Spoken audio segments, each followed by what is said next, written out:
नमस्कार।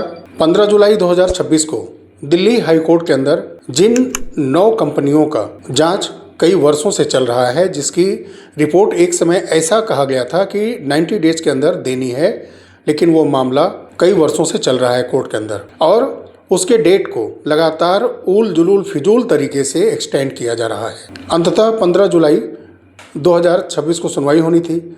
25 मार्च 2026 को जब इस केस की लिस्टिंग हुई थी, तब ये कहा गया कि शाम के 5:10 हो रहे हैं, तो टाइम ओवर ऑलरेडी हो चुका है, इसलिए इस केस की अब सुनवाई नहीं हो सकती। तो उस दिन 15 जुलाई 2026 का डेट मिला था, 25 मार्च को, चौथे महीने में डेट मिला जा करके। और जब 15 जुलाई को सुनवाई का समय आया, तो आर्डर में जो मेंशन किया गया है, एडवोकेट उस दिन वर्क नहीं कर रहे हैं, वकील काम पर नहीं है, इसलिए इस केस को 28 सितंबर को लिस्ट किया जाता है। ये कितना बड़ा विश्वासघात है इनमें से कुछ कंपनियों में इन्वेस्ट जिन्होंने किया है उसके साथ। ये सारा खेल पैसों का है कि नहीं है? सोचिए आप, किसी नेता से जुड़ा मामला होता ये, तो क्या इस तरह से टाला जाता कि हर हफ्ते हर 15 दिन पर सुनवाई होती? लेकिन क्यों झुलाया जा रहा है क्लू शॉप के मामले में? क्लू शॉप का पैसा सहारियन यूनिवर्सल मल्टीपर्पज सोसाइटीज में, सहारा क्रेडिट कोऑपरेटिव में क्यों ट्रांसफ़र किया गया? और ट्रांसफ़र किया गया, ये सहारा का इंटरनल मामला हो सकता है। आखिर में क्लू शॉप का जिनके पास बॉन्ड है, उनको पैसा क्यों नहीं मिल रहा है? जिनका कन्वर्जन कराया गया सोसाइटीज में, सहारियन मल्टीपर्पज या क्रेडिट कोऑपरेटिव में, उनके पास भी बॉन्ड है, उन मैच्योर हो चुके खातों का फ्रेश भुगतान क्यों नहीं? सीआरसीएस पोर्टल पर करोड़ों जमाकर्ता का डेफिशिएंसी क्यों? बॉन्ड जब सहारा के ऑफिस से दिया गया, ये तो क्लियर है, तो उसमें तमाम कमियों को दिखा करके, विशेष करके डाटा मिसमैच या डाटा मौजूद नहीं है, ऐसे डेफिशिएंसी क्यों? क्या सहारा का वो बॉन्ड नहीं है? किसी ने अलग से प्रिंट करवा करके वो बॉन्ड दिया है? क्यों नहीं मैच हो रहा है? पैसा भले देर से मिले, वर्षों से तो मिल ही रहा है पैसा, आश्वासन और पैसा दोनों मिल रहा है, लेकिन क्यों डेफिशिएंसी के जरिए उन निवेशकों को हतोत्साहित किया जा रहा है कि डाटा मौजूद नहीं है? कम से कम एक जेन्युइन इन्वेस्टर्स तो उनको सीआरसीएस पोर्टल पर माना जाना चाहिए। क्यों सहारा के मैनेजमेंट टीम के घमंडिया गैंग के सदस्य लोग? हर जवाब सोशल मीडिया के माध्यम से दिया करो। सिर्फ सेबी, आरबीआई, रेगुलेटर एजेंसियां, इन्वेस्टिगेशन एजेंसियों को एक्सपोज करने के लिए मनगढ़ंत बातों को कहने की बजाय इन सवालों का भी तो जवाब दिया करो। ऑफिस खोले रखा गया सिर्फ पैसा वसूलने के लिए, धन उगाही करने के लिए, देने के लिए ऊपर से आदेश नहीं है। ऑफिस में ऐसा कहा जाता था। ऐसा ही मामला, एक इन्वेस्टर ने पैसा इन्वेस्ट किया था clue shop unique product range limited में 2,99,150 रुपये, जिसका कि 15% वार्षिक ब्याज दर से ब्याज भी मिलना था और उचित समय पर उस पैसे को रिटर्न भी सहारा को करना था। पैसा जमा कराते समय मैनेजर ने खूब लुभावने बड़े रिटर्न का लालच देके पैसा इन्वेस्ट करा लिया, इसलिए कि उचित समय पर बड़ा रिटर्न मिलेगा। जब उस कस्टमर को 11वें साल जो 12 बॉन्ड दिए गए थे उस इन्वेस्टर्स को, जब उसका रिटर्न का समय हुआ, उसने भुगतान करने का डिमांड किया मैनेजर के सामने, मैच्योर अमाउंट देने से इनकार कर दिया गया। क्यों? सहारा मैनेजमेंट के लोग बताओ इसको, क्यों ऐसा किया गया? 11 साल 8 महीने तक वो पैसा सहारा के पास जमा था, 15,30,939 रुपए हो चुका था। इतना बड़ा धोखा क्लू शॉप के इन्वेस्टर्स के साथ क्यों हुआ? ये मामला राजस्थान के उदयपुर का था, सिवाना थाना का। मातांबर दुबे उनका नाम था और हिरण मगरी सहारा के ब्रांच में ये घटनाक्रम घटा था। क्यों 2012 में क्लू शॉप में ये जमा किया हुआ, इन्वेस्ट किया हुआ पैसा 2023 में जब मैच्योर हुआ या उस समय जब रिफंड कस्टमर ने मांगा, तो क्यों इसके साथ इतना बड़ा धोखाधड़ी किया गया? क्यों इन्वेस्टरों को मजबूर किया गया कोर्ट का रास्ता अपनाने के लिए? और बहुत सारे ऑर्डर हैं जो कि कंज्यूमर कोर्ट से होते हुए, डिस्ट्रिक्ट कोर्ट से होते हुए सुप्रीम कोर्ट तक पहुंचते हैं, बीच में हाई कोर्ट से भी होते हुए, जिनमें बहुत सारे ऑर्डर हैं जिसमें कि निवेशकों को भुगतान करने के लिए कहा गया है। और विशेष करके कंज्यूमर कोर्ट और डिस्ट्रिक्ट कोर्ट के तो बहुत सारे ऑर्डर हैं, लेकिन छोटे छोटे अमाउंट भी ये नहीं दिए हैं और ये इन्वेस्टरों के शुभचिंतक हैं, काउंटर से भुगतान करना चाहते हैं ये घमंडिया सहारा गैंग के लोग।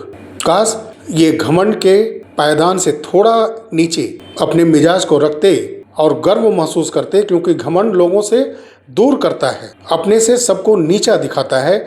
गर्व अगर होता है तो सबको साथ लेके चलता है, क्योंकि उसको ये ज्ञान होता है कि इन्हीं लोगों के बदौलत आज मैं इस पायदान पर पहुंचा हूं। सहारा एक एम्पायर के रूप में खड़ी है, क्योंकि वो जानता है कि छोटे छोटे इन्वेस्टर्स हों, हमारे एजेंट हों, प्रमोटर्स हों, कर्मचारी हों, सबके सहयोग से, सबके परिश्रम से इन्हीं लोगों की बदौलत मिला है। लेकिन वो गर्व घमंड में बदल गया। अपने पैर की जूती सबको समझने लगे कि वो पैसे से, प्रॉपर्टियों से, इन निवेशकों के पैसे जो बने थे वो इतना ज़्यादा बन गया था कि जिसको हम चाहेंगे खरीद लेंगे, जैसा चाहेंगे वैसा एक्ट बनवा लेंगे। सारे जांच एजेंसियां, सारे रेगुलेटर एजेंसियां, अदालत के अंदर उनके एडवोकेट, सब उनके खरीदे हुए नुमाइंदे बन जाएंगे। उस घमंड के लेवल से गर्व के लेवल पर आओ, सबको अपनाओ, सबसे बात करो और कोई एक ऐसा रास्ता निकालो कि भुगतान भी हो और सहारा बच भी जाए। तो साथियों, क्यूसॉफ्ट से जुड़ा जो मामला है वो जानबूझ करके इस सिस्टम के खामियों की वजह से लंबा खींचा जा रहा है, ताकि इसमें रिजल्ट आउट जल्दी हो ही ना। वहीं इनकम टैक्स का सुनवाई था 17 जुलाई को, जिन्होंने सहारा प्राइम सिटी पर टैक्स मामलों को लेकर के सुप्रीम कोर्ट का रास्ता अपनाया है। ये भी पहले दिल्ली ट्रिब्यूनल वगैरह में सब चल चुके हैं, लेकिन सुप्रीम कोर्ट में फिर इसका नेक्स्ट हेयरिंग का डेट मिला है 7 अगस्त 2026 को। लिस्ट किया गया है, कंप्यूटर जनरेटेड है, टेंटेटिव लिस्टिंग है। तो 7 अगस्त को income tax versus Sahara prime city का केस सुना जा सकता है।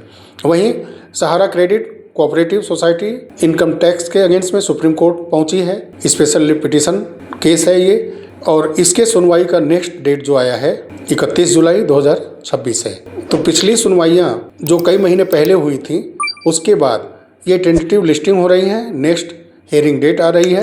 इसमें कोई आर्डर की कॉपी वगैरह नहीं आ रही है। केस से अपडेट जो है ज़रूरी, वो तो मैं आपको देता ही रहूँगा, और प्रत्येक वीडियो में इस सहारा घमंडिया गैंग से सवाल के बौछार भी जारी रहेंगे, क्योंकि ये अपने मनगढ़ंत बातों से और कुछ हद तक अमेंडमेंट हुए एक्ट का हवाला देकर के ये जनता को, अपने इन्वेस्टर्स को, कर्मचारी को गुमराह करते आ रहे हैं। अब बताइए कि 365 दिन से ऊपर हो गया, 1 वर्ष से ऊपर हो गया, नोएडा सेक्टर में कर्मचारी बैठे हुए हैं, जिन्होंने दिन रात मेहनत करके, मीडिया कर्मचारी अभी कुछ समय पहले तक सहारा को विज्ञापन के मामले में, न्यूज़ के मामले में पैसा अर्निंग करवाते रहे सहारा प्रबंधन को। उनके साथ ये लोग नहीं मिलने गए।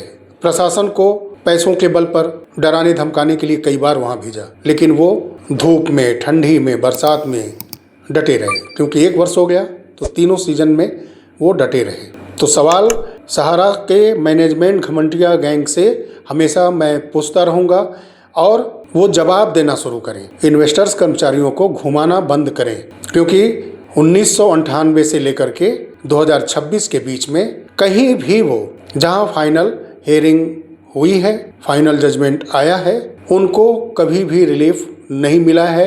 उनकी इलीगल ट्रांजैक्शन, गलत गतिविधियों की वजह से इन्वेस्टर्स का पैसा वापस करने की ही बात कही गई है। अंतरिम राहत थोड़े दिन के लिए मिली होगी, लेकिन फाइनल जजमेंट में हमेशा सबका पैसा, कुछ मामलों में 15%, कुछ मामलों में 12% का जिक्र करते हुए पैसा वापसी की बात कही गई है। साथियों, आपका सपोर्ट चाहिए। चैनल को सब्सक्राइब अवश्य करिएगा, वीडियो को लाइक करिए, शेयर करिए, हाइप करिए, क्योंकि आपका सपोर्ट सोशल मीडिया पर इसी प्रकार का चाहिए, ताकि सहारा घमंडिया गैंग जो पूरे देश को गुमराह करता आ रहा है, उसको एक्सपोज लगातार किया जाए।